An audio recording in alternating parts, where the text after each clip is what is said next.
আমরা তাকে প্রোটেকশন দিতে চাই। তিনি সাবেক আইজিপি হন আর সাবেক সেনাপ্রধান। আমাদের দেশের প্রচলিত আইনে অন্যায় যে করবে তাকে শাস্তির কাজ। সম্পদ যদি ক্রোক করা হয়, ব্যাংক অ্যাকাউন্ট যদি ফ্রিজ করা হয়, সেগুলো যদি তার নামে বা তার পরিবারের সদস্যদের নামে সম্পদ থাকে এবং সেগুলো যদি সত্যি সত্যিই ক্রোক করা হয়, বেনজির আহমেদের ক্ষেত্রেও তাহলে সেটা বুঝতে হবে যে ক্ষমতাসীনদের যতক্ষণ তাদের প্রয়োজন ছিল, যতক্ষণ তিনি পারপাস সার্ভ করেছেন, ততক্ষণ পর্যন্তই বেনজির আহমেদ প্রোটেকশন পেয়েছেন। তারপর গিয়ে তিনি যেহেতু হিসেবের চেয়েও বা তিনি যখন যে কোনো অঙ্কের চেয়ে অনেক বেশি সম্পদের মালিক হয়ে গেছেন, তখন আর সরকার তার এই দায়িত্ব নিচ্ছে না। এবার বেনজির আহমেদকে নিয়ে মুখ খুললেন ওবায়দুল কাদের সাহেব। তিনি বলেছেন যাদের বিরুদ্ধে দুর্নীতির প্রমাণ পাওয়া যাবে তাদেরকে আমরা প্রোটেকশন নয়, বরং তাদের বিরুদ্ধে ব্যবস্থা নেওয়া হবে। অর্থাৎ বেনজিরের বিরুদ্ধে ব্যবস্থা নেওয়ার কথা বলেছেন ওবায়দুল কাদের সাহেব নিজেই।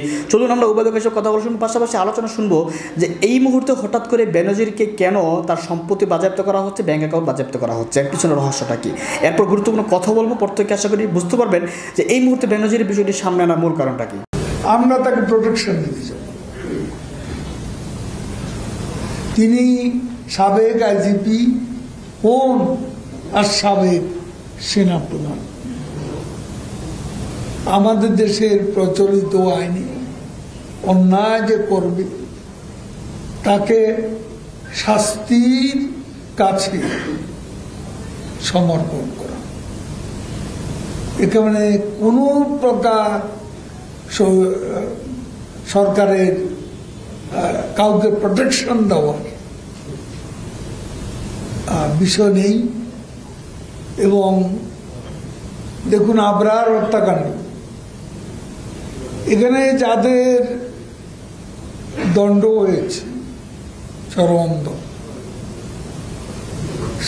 তারা অধিকাংশ নয়, সবই ছাত্রলীগের, কিন্তু সরকার তাদেরকে প্রোটেকশন দিতে যায়। আজকে বিশ্বজিৎকে হত্যা করা, বিশ্বজিতের যে ফাঁসি হয়েছে সেখানেও সরকার কোনো প্রোটেকশন দিতে চায়। ব্যক্তি অপরাধ করতে পারে, অপকর্ম করতে পারে, প্রশ্ন হচ্ছে সরকার তাকে প্রোটেকশন দিচ্ছে। আমরা সেটা শেখ হাসিনা আমাদের প্রধানমন্ত্রী, তিনি এ ব্যাপারে জিরো টলারেন্স। কাজেই অপরাধীকে অপরাধী হিসেবে আমরা দেখি, সে যেই যত প্রভাবশালী, অপরাধ করলে শাস্তি তাকে পেতে। মির্জা ফখরুল তো প্রতিদিনই অনেক কথা বলেন, তার মানসিক ট্রমা মনে হয় ভয়ঙ্কর পর্যায়ে উপনীত হয়েছে। তিনি এবং বিএনপির নেতারা অন্ধকারে ঢিল ছুড়ে, তারা বাস্তবতা থেকেও নেই। নির্বাচন ঠেকাতে গিয়ে ব্যর্থ, গণ অভ্যুত্থান করে সরকার হটানোর আন্দোলনে এখন তাদের এদিকও নেই ওদিকও নেই। বন্ধুরাও আগের মতো এসে তাদেরকে উৎসাহিত করে না। আগে তো সকালে ঘুম থেকে উঠেই মার্কিন দূতাবাসে গিয়ে হাজির হতেন নাস্তা করার আগে, সেখানেই নাস্তা করতেন। রাতেও খুঁজে পাওয়া যাচ্ছে না কোথায়, মার্কিন দূতাবাসে, সেখানে বিদেশি বন্ধু। বেনজির আহমেদের সম্পদ ক্রোকের আদেশ, ব্যাংক অ্যাকাউন্ট ফ্রিজ করার নির্দেশনা, কোনো সন্দেহ নাই বিষয়টা খুবই বিস্ময়কর এবং বিষয়টা খুবই অবাক করা। আমি নিজেও অবাক হয়েছি, বিস্মিত হয়েছি। বেনজির আহমেদ বাংলাদেশের ইতিহাসে অন্যতম দাম্ভিক দাপুটে পুলিশের আইজি। তার যে শারীরিক বাচনভঙ্গি এবং কথা বলার যে ধরন ছিল, মানে এর চেয়ে দাম্ভিক আর কোনো কিছু হতে পারে না। তিনি সেটা প্রমাণ দিয়ে গেছেন। তিনি যখন র্যাবের ডিজি ছিলেন, তখন তিনি যখন রাস্তা দিয়ে চলাচল করতেন, আগে পরে মিলিয়ে, সম্ভবত তার আগে পরে মিলিয়ে তার গাড়ি মাঝখানে থাকতো, 8-10টি গাড়ি থাকতো। তিনি যখন কোনো একটি টেলিভিশন চ্যানেলে কোনো একটি টক শোতে অংশ নেওয়ার জন্য যেতেন, তাহলে আগে অ্যাডভান্স টিম যেতে দেখেছি। 1-2জনকে আগে টেলিভিশন সেন্টারের ভেতরে গিয়ে বিষয়টি পরিদর্শন করতে দেখেছি। হতে পারে এটি নিরাপত্তার জন্য করা হয়েছিল বা করা হতো, তবে বিষয়টি মোটেই নিরাপত্তার জন্য নয়। বিষয়টি তার চেয়েও বড় ছিল, দেখানোর একটা ব্যাপার ছিল। তিনি যে র্যাবের ডিজি, তিনি যে পুলিশের আইজি, সেটা দেখানোর একটা ব্যাপার ছিল। যাই হোক, সেটা তিনি করেছেন। সরকারের খুবই ঘনিষ্ঠ। তিনি আইজিপি থাকা অবস্থাতে তিনি নিজে যেমন লাভবান হয়েছেন বলে পরবর্তীতে জানা গেল, এবং তিনি সরকারকেও যেভাবে পেরেছেন সেই সহায়তাটা করেছেন, অর্থাৎ সরকারের খুবই ঘনিষ্ঠ ব্যক্তি হিসেবে পরিচিত। তো সেরকম একজন ব্যক্তি, ধারণা করা হচ্ছিল যে তিনি অবসরে যাবেন, একটা নির্দিষ্ট সময় পরে গিয়ে তিনি হয়তো দলীয় মনোনয়নে এমপি হবেন, এবং এটা খুবই সাধারণ একটা ব্যাপারই ছিল, অবাক করা ব্যাপার ছিল না। কিন্তু যখন বসুন্ধরা গ্রুপের কাগজ বেনজির আহমেদের হাতে আলাদিনের চেরাগ এই শিরোনামে যখন সংবাদ প্রকাশ করল, এবং একে একে যখন বেনজির আহমেদের সম্পদের তথ্য দিল, তখন বাংলাদেশের মানুষ বিস্মিত হওয়া ভুলে গেলেও বেনজির আহমেদের সম্পদের পরিমাণ দেখে একবার বিস্মিত হলো। একটা জেলার অর্ধেক বা একটা উপজেলার সমান সম্পদ, সারা দেশে তার সম্পদ যদি এক করা হয়, তাহলে সেরকম একটা সম্পদ দেখা গেল। যাই হোক, এগুলো আপনাদের জানা। তো এখনকার একটি বিশেষ জজ আদালত আজকেই এই নির্দেশনাটা দিয়েছেন, আদেশ দিয়েছেন, দুদকের, মানে দুদক চেয়েছে তার সম্পদ ক্রোক করা হোক, ব্যাংক অ্যাকাউন্ট ফ্রিজ করা হোক, সেই অনুযায়ী আদালত আদেশ দিয়েছেন।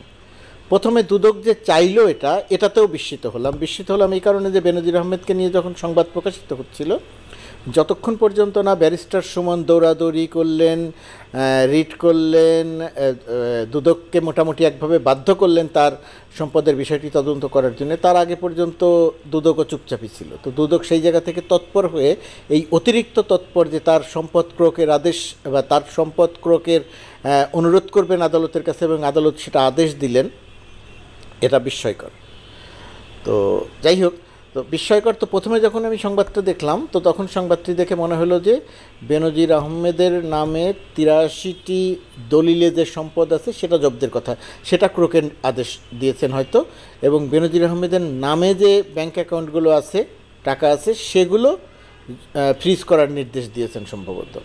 কিন্তু সংবাদটি পড়ে দেখলাম সেখানে বেনজির আহমেদ তার স্ত্রী বা পরিবারের সদস্যদের নামে যে জমি কেনা হয়েছে, সম্পদ কেনা হয়েছে, সেগুলোর কথাও আদেশে উল্লেখ করা আছে। বেনজির আহমেদ তার স্ত্রীর নামে বা পরিবারের সদস্যদের নামে যে ব্যাংক অ্যাকাউন্টগুলো আছে সেগুলোর কথাও বলা হয়েছে ক্রোক এবং ফ্রিজ করার নির্দেশনায়।